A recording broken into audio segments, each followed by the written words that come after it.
Hello people, I am Sky Demolisher and welcome back for another From the Collection Fridays, a series where I take things from my collection and show it to you, my viewers. And this week it is my Black Mamba Robot Force or Black Mamba Dino Force Sludge. I really hope I'm getting these names right. It's been a while since I watched G1 and stuff. So basically this is an oversized version of the Power of the Primes figures. So you can see how big he looks there. This is actually what his original figure looks like. This is one of the ones I actually have, so you can see what he looks like, the Dino mode. You can see what he looks like compared to a robot mode. So it gives you an idea of their height, their size. The whole reason why I got him was to work in with my Fall of Cybertron stuff. So you can see him there with Grimlock and the leader class Shockwave, who doesn't have, you know, like the height extensions and stuff. So he's roughly the same height as Shockwave. So basically the size of a Voyager class figure. Now he came with the oversized gun. You can see compared to that one, I do have a single one here. So you can see the difference in size of those things, and then you do have the choice of a sword as well. So you can see the clear sword, which is like the deluxe class, and this, the very large nice one from this series. So I'll zoom in. Now because I do actually have the original one of these, I can tell you that there are differences between this one and the original. The first difference that I know for a fact is basically on these back wings. If I'm moving forward a bit, these wings are not restricted, so they can fully come back should you want them to fully come back.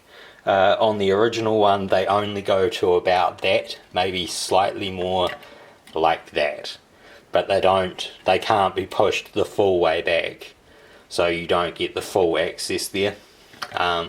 If you wanted to have them look more like that.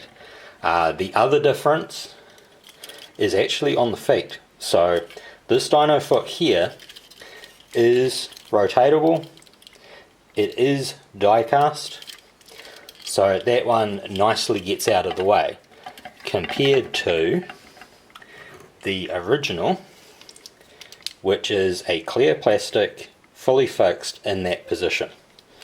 So they've actually improved this figure simply by doing that.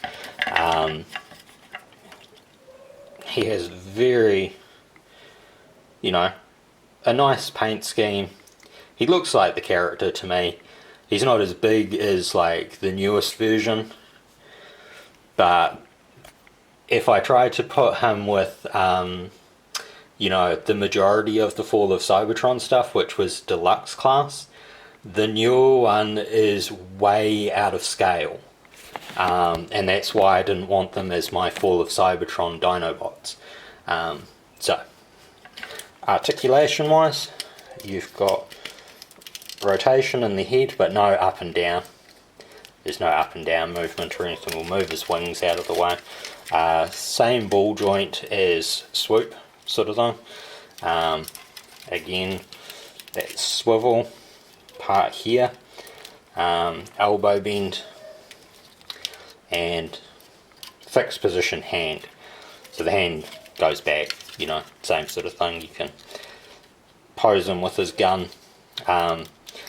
Basically all the guns are exactly the same like this, so you know, almost all of them have something that gets in the way, like this foot, so having the straight back guns was the right thing to do. Move his arms out of the way, please. Right, so his legs will go that far if you've got them in the normal position. You can probably do it, yeah, you can do a more full split if you just carefully maneuver that around the ball.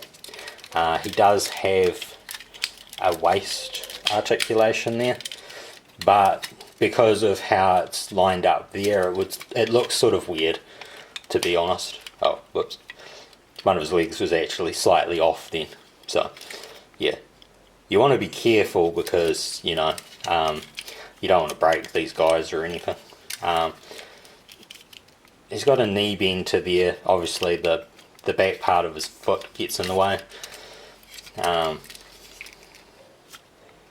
But, you know, while it might be hollow and stuff, they have, I think, done quite a nice job with it. Like, his face sculpt it looks like him, you know? It's really nice. You do, I'll just pull this one out. You do have mouth articulation for his Brontosaurus as well. So you can put in like a flame effect or something if you wanted for that. He holds it well, sort of thing. All around very nice thing. You might need like reproduction stickers or something if you wanted to have the Autobot insignias. And of course he comes with his instruction sheet. So this one is shown with the sword and a gun, while the others I think so far have had like a sword or a gun. I should do it that way around actually, so you get the instructions. Very, very simple instructions, but they don't really need to be that, you know, that complex. You know, couple minutes you've got him transformed. With having the bendy foot for his dinosaur mode, I actually think that's a lot better than the original one, because like the original one is sort of locked with his legs at the back, whereas this actually gives you a bit of ability to make him look like he's moving. So all around, very pleased with him. I hope you've enjoyed this, and until next time, take care of yourselves. Bye.